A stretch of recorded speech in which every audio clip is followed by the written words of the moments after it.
Lo que nunca me van a perdonar es que en esos 12 años y medio pudimos lograr los niveles de desempleo más bajos, pero también la participación de los trabajadores más alta en toda la historia del PBI nacional.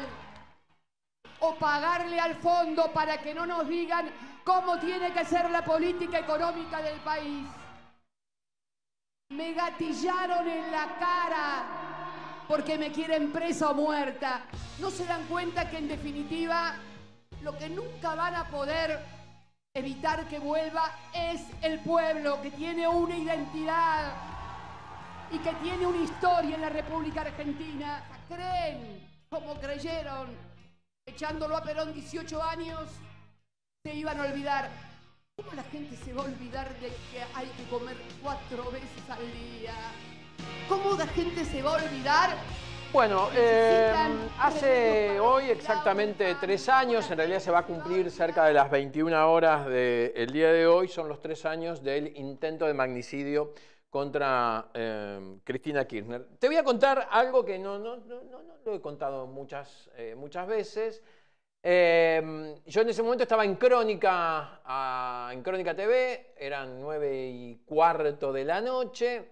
Bueno, lo vas a ver Fernando TV también. Estaba Trebuch en ese momento, yo era panelista por decantación, necesitaban un periodista de policiales a tal hora, bueno, caí en ese horario.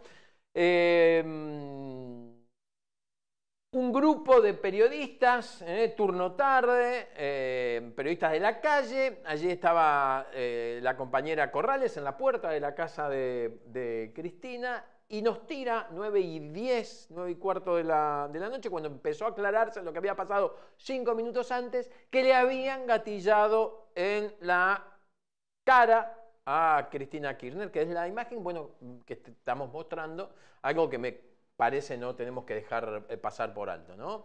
Una Cristina que después de ese momento, en este justo video, dice, no pasó nada, se le cayó un libro. Nunca se enteró Cristina hasta que entró a su departamento que habían intentado matarla. Digo, esto es así. Todo esto que estás viendo es posterior al intento de magnicidio. En un momento se la escucha a Cristina decirle a los seguidores, cuidado, cuidado, déjenlo. Claro, no percató Cristina que Fernando Sabac Montiel había querido matarla, que lo que se cayó no era un libro, sino una pistola, un revólver. Poné acá el volumen, a ver. Bueno, después de esa situación, Cristina dice, no, se le cayó un libro, siguió saludando, se mete a su casa y allí reacciona de esta brutalidad. Muchas editoriales después, cuando periodista del diario Clarín dijo la bala que no salió, pero el fallo que sí saldrá. La desconfianza de muchos funcionarios, entonces macristas, actual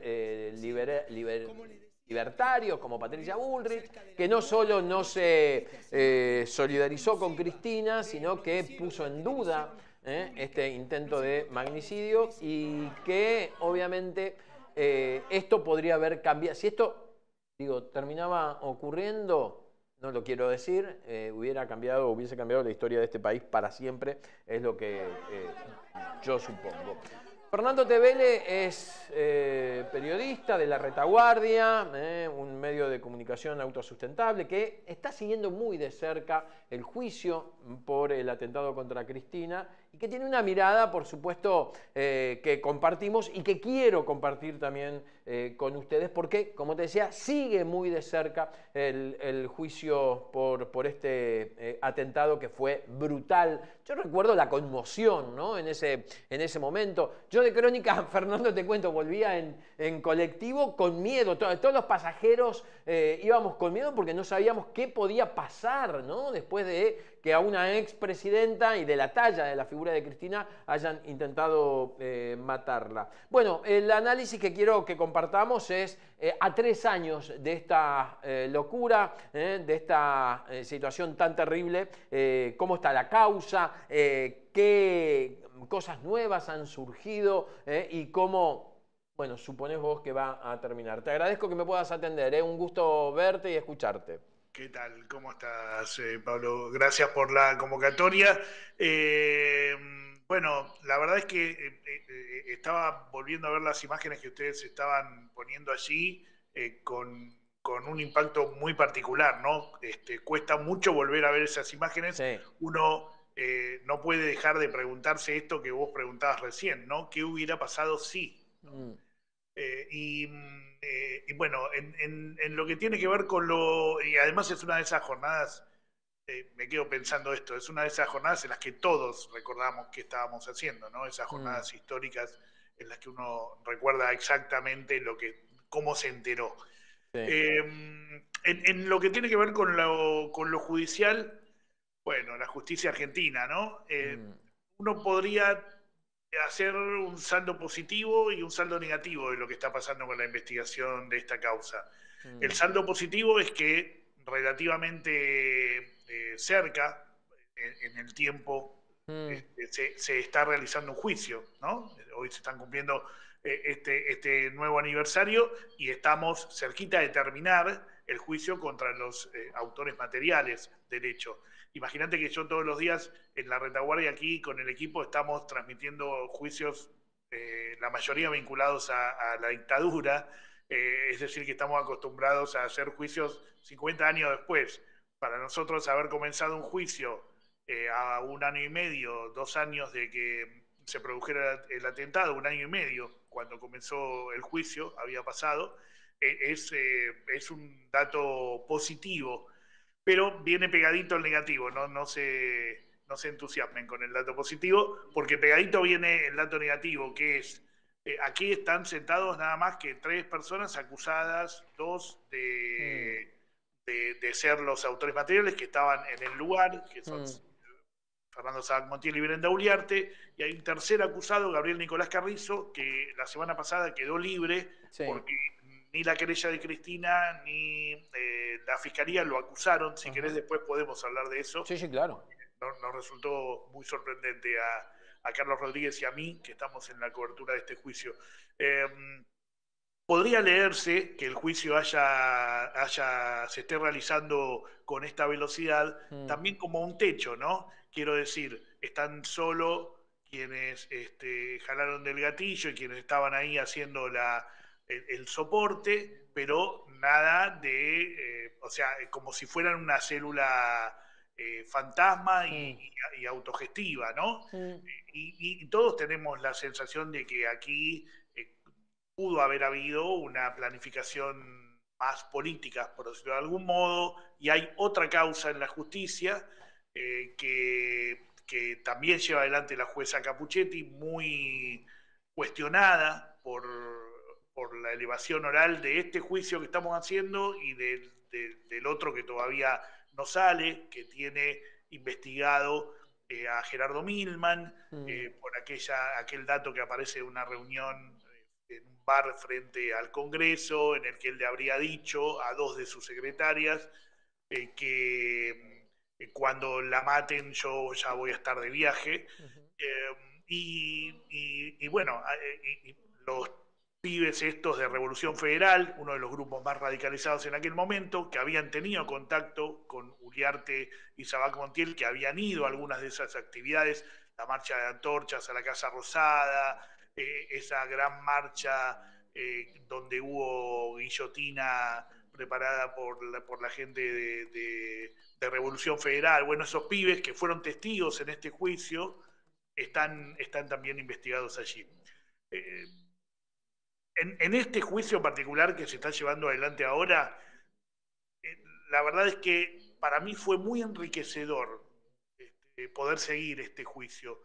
En principio porque declararon un montón de pibes, son muchachos jóvenes, que rondan los 30 años, ¿no? Tanto los acusados como sus amigos. Tenían un grupo de WhatsApp que se llamaba Girosos, que todos coinciden en que estaba armado para planificar jodas, ¿no? Eso es lo que dicen ellos, para planificar reuniones donde supuestamente se divertían, pero también en los mensajes de WhatsApp que se vieron en el juicio había opiniones políticas y había incluso Sabanc Montiel allí anticipado que iba a intentar matar a Cristina. Bueno, muchos de esos pibes y pibas que comparten ese grupo estuvieron yendo. Y allí vimos desde pibes rotos, ¿no? Por la pospandemia, pibes no marginales, ¿no? Sino pibes y pibas de clases medias bajas. Medianamente formados, ¿no? Digo, medianamente formados. Claro, yo diría que ahí uno es donde ve esta diferencia con lo que antes era estar medianamente formado, ¿no? También, sí. También. Pibes y pibas realmente rotos es la mejor definición. Sí, ahí está. Y bueno, y también allí en ese grupo había algunos pibes ya más formados con cuestiones ultraderechistas o directamente nazis, incluso con algunos tatuajes nazis. Bueno, todo ese conglomerado de pibes y pibas del conurbano me parece que son muy representativos también de lo que se puede leer que pasó después a nivel electoral con Milei ganando, ¿no? Incluso muchos de ellos decían que se habían sentido atraídos por las ideas de Milei. Bueno, sí. Lo dijo incluso este mismo Carrizo, que es el que quedó sin acusación. Sí. La Fiscalía y la querella pidieron 15 años para Sabanc Montiel y para Brenda Uliarte porque ellos, bueno, porque es el máximo de lo que se puede pedir. Aquí uno dice, pero ¿cómo? Fue un intento de magnicidio. Sí, en lo técnico no es un homicidio lo que se está juzgando, es un intento de homicidio porque falló. Claro. Entonces el intento de homicidio tiene penas más bajas, la máxima es la de 15 años y se le han pedido 15 años a cada uno. La Fiscalía además pidió que Sabanc Montiel termine con una pena unificada, si es condenado, de 19 años de prisión, porque tiene una condena que salió durante el juicio por... material de abuso, ¿no? Y por distribuir material de abuso sexual infantil, exactamente. Sí, vos sabés que a mí, Fer, me suena, y capaz que estoy equivocado, ¿no? Que esta quita de responsabilidad a Carrizo, ahí intuyo que hasta Cristina ha intervenido en esta decisión de su defensa de no acusarlo, ¿no? Al no hallar pruebas concretas, imagino yo, Cristina dijo, bueno, vayamos por los reales responsables concretos del hecho, porque prácticamente la justicia, esta línea contra Milman ya la ha descartado. De hecho, Milman sigue en su banca. Llama la atención que, bueno, Bullrich haya estado o haya sido quien, a ver, ¿cómo decirlo?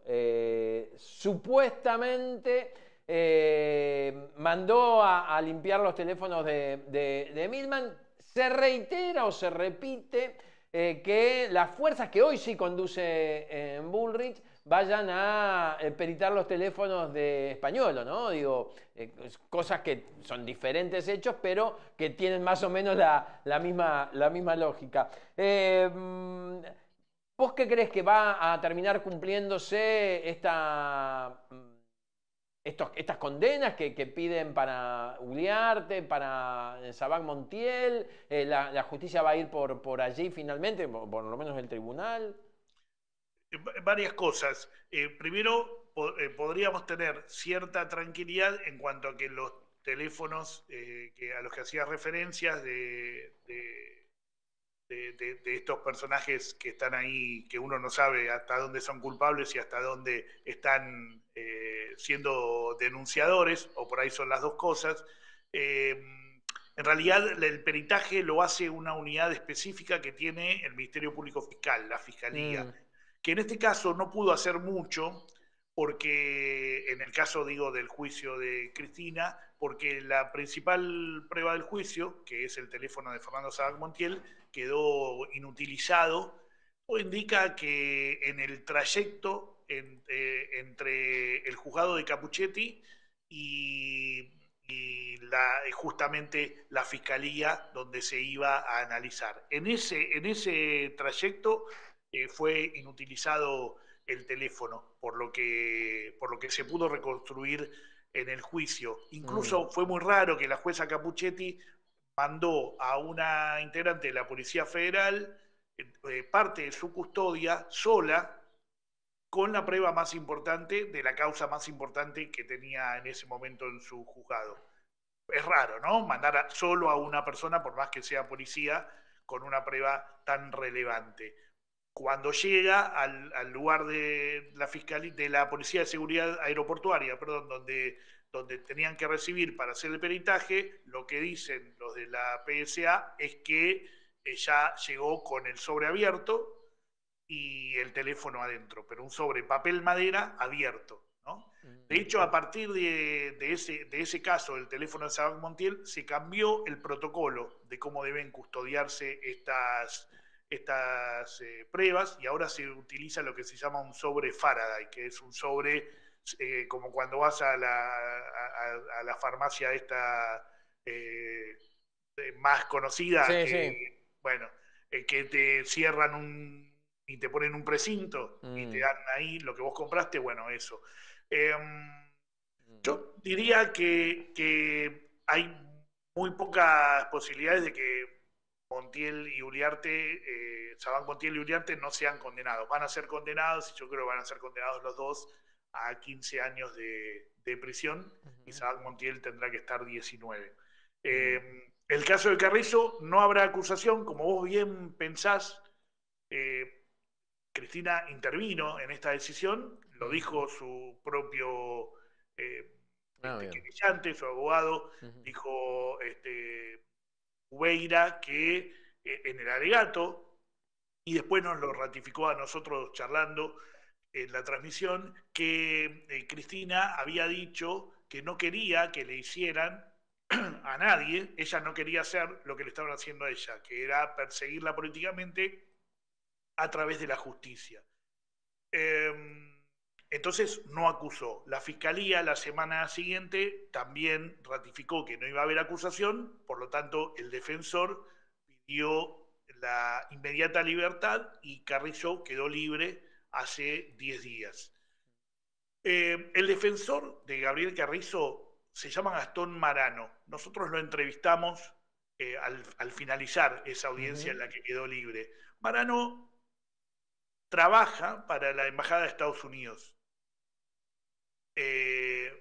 No es un dato menor en un juicio por un intento de magnicidio, como yo le decía a él en la entrevista, digamos, en toda conspiración importante que haya sucedido en la Argentina, podríamos incluso extenderlo a nivel mundial, la participación de la Embajada de Estados Unidos siempre hay un rol, ¿no? Y en la Argentina eso lo sabemos muy bien, incluso por los propios documentos desclasificados por ellos. Bueno, que haya aparecido alguien que tiene vínculos laborales con la Embajada de Estados Unidos, que es un abogado caro, que haya defendido a un pibe que sin dudas no podía pagar sus honorarios, apareció desde el comienzo como un dato a tener en cuenta. ¿Por qué? Porque vos te acordás la entrevista que dieron los copitos a Telefe.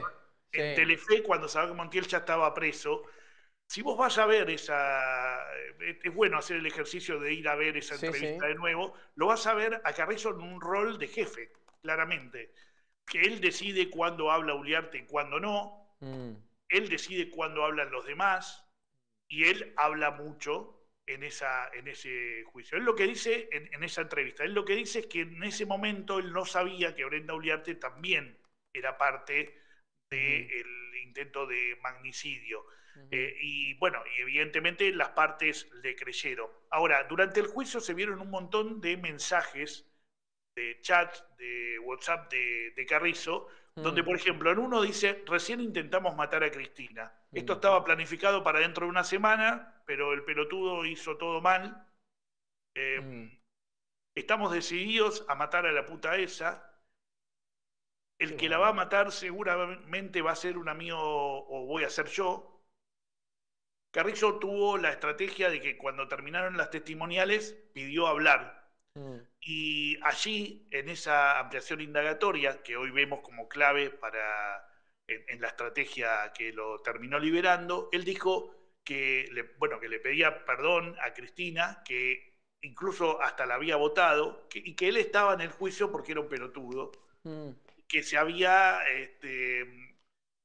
dejado llevar por una idea de intentar aparentar que era parte del complot ante sus amigos y ante sus familiares. La verdad es que la teoría del pelotudo a mí no me cerró, a Carlos Rodríguez, nuestro compañero, tampoco. Por eso recopilamos todos esos datos antes de los alegatos y después nos sorprendimos con la no acusación. Pero bueno, evidentemente entienden que no hay pruebas para intentar condenarlo. A nosotros lo que nos parece es que desde la propia asunción de Marano como su abogado defensor y con todos los datos que aparecieron en el juicio, donde incluso él se pone en el rol de jefe de lo que llamaba una cooperativa. Él decía que tenía una cooperativa, pero en realidad él era el dueño de las máquinas que hacían los copitos, y les cobraba a quienes salían a la calle un porcentaje por las ventas.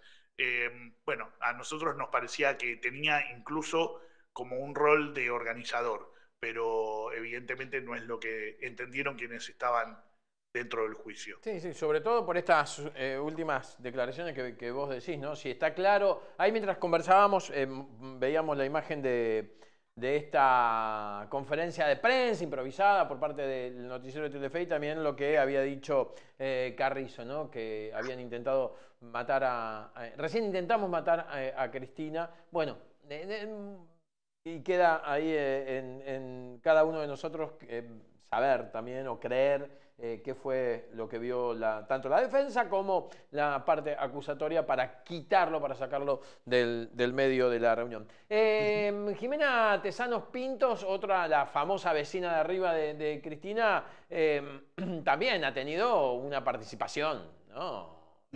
Bastante fuerte. Por lo menos, no quiero decir en el intento de magnicidio, no sé si me jugaría tanto, pero sí que libertarios habían subido a su departamento, digo, cosas que han ocurrido también previo y posterior al hecho, Fer. Y también dio testimonio en el juicio, por eso digo que el juicio fue realmente interesante. Sí, fue interesante. Todos los referentes de Revolución Federal, Jonathan Morel, que es el que vendió, el que hizo la guillotina, que aprendió a trabajar con la madera con un curso de YouTube, con un tutorial, y que después terminó vendiéndole a la hermana de Caputo, que tiene un emprendimiento en Neuquén. Le terminó comprando a Jonathan Morel 500 mesas de luz, inexplicable, la verdad, sobre todo por quiénes son cada uno de los personajes, y bueno, muchos entendimos que allí quizás había una fuente de financiamiento para este grupo que estaba radicalizado, ¿no? Sin dudas. Y Tesanos Pinto también estuvo dando testimonio en este juicio.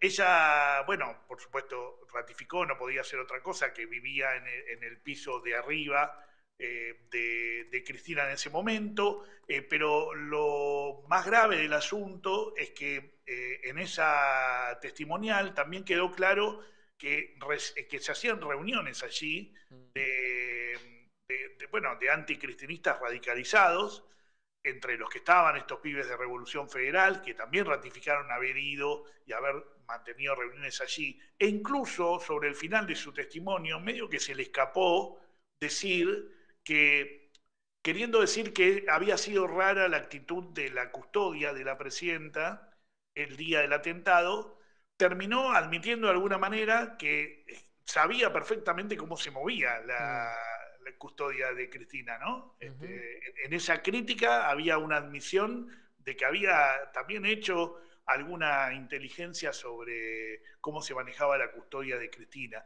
Pero bueno, fue como testiga en el juicio y habrá que ver qué pasa después, cuando termine este juicio, en el momento de la instrucción de la otra causa, que yo confío en que algún día va a llegar, que quizás haga falta que pase este gobierno, ¿no? Quizás la justicia espera esos tiempos, como esperó con la causa de Cristina también, al cambio de gobierno para poder allí avanzar. Pero fue una de las declaraciones más interesantes, estas que yo te decía, que realmente fueron muy interesantes. También estuvieron otros referentes de estos grupos de ultraderecha que hoy están con Milei, como, si yo te lo digo, probablemente no los conozcamos porque no los tenemos en el radar, pero son gente importante en el microclima de la ultraderecha, como el negro Almeida, que es un pibe que dice que hace stand-up. La verdad es que tiró algunos chistes ahí, no lo vayan a ver porque no hizo reír a nadie, pero además, este tipo, por ejemplo, fue a la marcha del día después. ¿Te acordás que hubo una marcha convocada el día después para repudiar? Sí, marcha y fue feriado también, ¿te acordás? Exacto. Y él fue a esa marcha y se filmó diciendo, en modo selfie, si esta gente supiera que el que intentó matarla estuvo en mi cumpleaños. ¡Qué locura! Porque efectivamente Sabac Montiel estuvo en su cumpleaños, que había sido un par de meses antes. Bueno, todos estos personajes fueron al juicio a decir que todo era una joda, que es la manera que tienen de comunicarse, pero que serían incapaces de, que no están a favor de. Bueno, y en realidad a todos bueno, no sé si a todos, a nosotros en la cobertura nos pareció claramente diría una manera ensayada de intentar correrse de las responsabilidades en el hecho. Y yo creo que igual hay un análisis interesante para hacer. Vamos a tomarle por un momento esto que ellos intentaron dejar ver en el juicio, que es que, bueno, que estos pibes en realidad actuaron solos y que nadie los acompañó y que, bueno, los demás que hacían comentarios en el sentido de un posible atentado lo hacían a modo de joda. Vamos a concederle por un momento que eso efectivamente fue cierto. Habría que ver también cuál es la responsabilidad social que le cabe, por ejemplo, a los medios de comunicación. Bueno, ¿no? claro. Todo esto nació en el odio en los medios de comunicación, después se trasladó a las redes, pero las redes todavía no eran muy fuertes, y si uno leía los libros de comentarios de las publicaciones de los medios comerciales, de Perfil, de Clarín, que ahora ya no existe más eso como un modo de comunicación porque lo reemplazó las redes sociales, pero antes eran los foros que vos podías dejar comentarios abajo de las notas, y ahí uno ya empezaba a ver una cosa de violencia que después se trasladó a las redes sociales, ¿no? Y todo eso generó un caldo de cultivo que también bien podría haber hecho que 2 o 3 pibes demasiado rotos hubieran intentado ejecutar sin ningún tipo de ligazón hacia arriba un intento de magnicidio. Esa es una teoría posible porque puede suceder también. Lo que nosotros tendemos a pensar es que aquí hubo una organización criminal que intentó desatar una guerra civil. Lo dijo esto Sabac Montiel.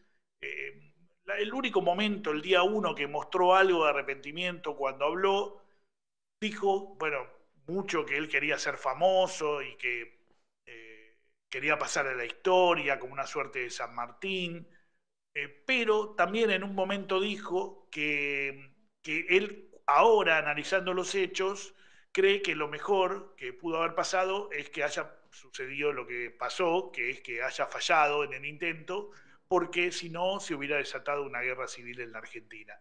Y creo que, digamos, hubiera cambiado el escenario por completo. De hecho, yo creo que cambió por completo el escenario después del atentado, cambió Cristina, seguramente después del atentado, no podría ser de otra manera después de un intento de asesinato, como el que la tuvo como protagonista, y creo que aunque no las veamos muy claramente porque no hubo muerte, por fortuna, estaría bueno que analizáramos las consecuencias del intento de magnicidio, que también las tuvo. Nos quedan un montón de preguntas, un montón de respuestas.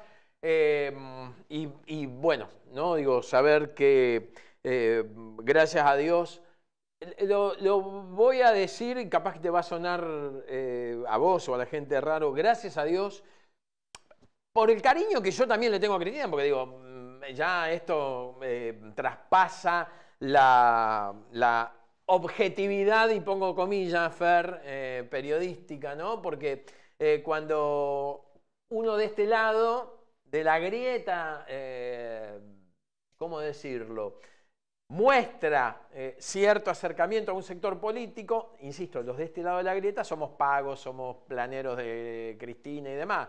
Cuando estás del otro lado sos periodista independiente, cosa que no se está viendo ahora, ¿no?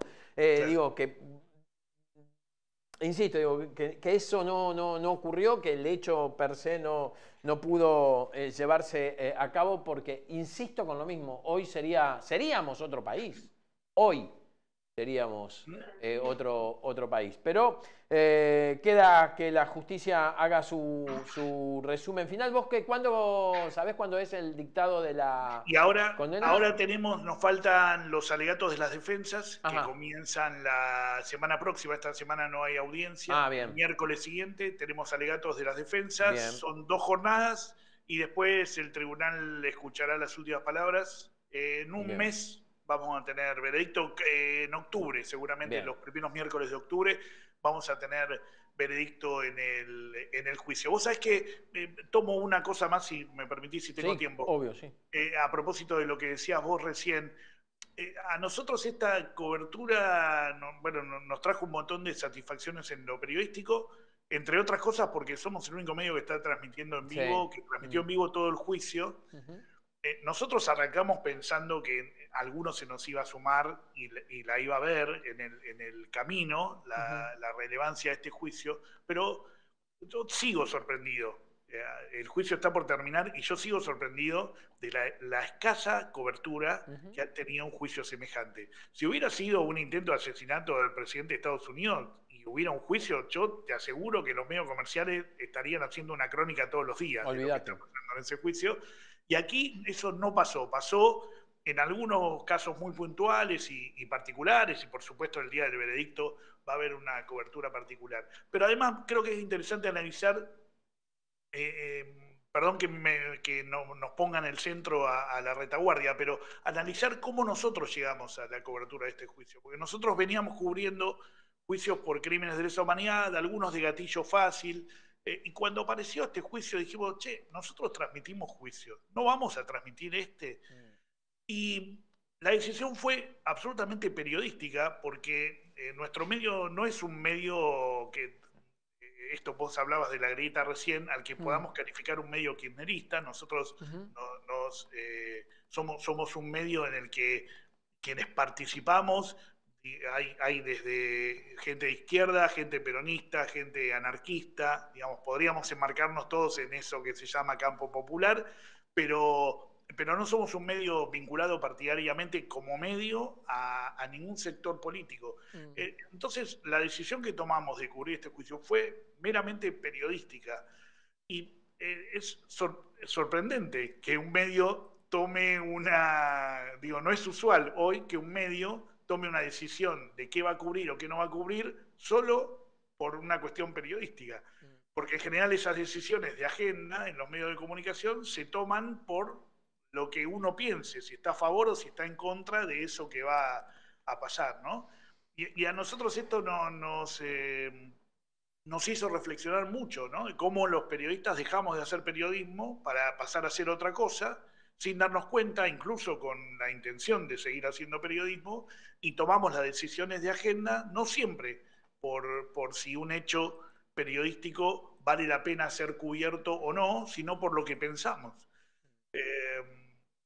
Dejo otra reflexión ahí. Fer, volvemos a hablar más cerca de la finalización del juicio, si te parece. Seguramente quizás el mismo día o después, eso lo vamos a ir viendo en el transcurso de los días. Felicitaciones por la cobertura que ha hecho la retaguardia. Nosotros hemos tomado, por supuesto, señal en vivo también del juicio gracias a ustedes, así que estamos para lo que ustedes dispongan. Un abrazo enorme, gracias. Gracias, Pablo, un abrazo. Que sigan muy bien. Fernando TVL es periodista de la retaguardia. Queríamos tener una sinopsis. Fue larga, pero finalmente una sinopsis del juicio contra los acusados de intentar matar a la ex presidenta de la Nación. Hoy se cumplen 3 años. Fíjate que te mandé un flyer sobre la actividad que va a haber hoy a partir de las 6 de la tarde allí en San José 1111. Esto va a ser a partir de las 6 de la tarde. No, perdón, va a ser no en San José, sino en Instituto Patria, lunes 1 de septiembre, 18 horas, en Rodríguez Peña 80, a 3 años del intento de magnicidio. Van a hablar Juan Martín Mena, actual ministro de Justicia de la provincia de Buenos Aires, Teresa Parodi, Carlos Zanini e Irina Hauser, periodista reconocida en el ámbito de lo judicial, que va a dar su testimonio también. A partir entonces de las 18 horas se va a transmitir esta conferencia por YouTube.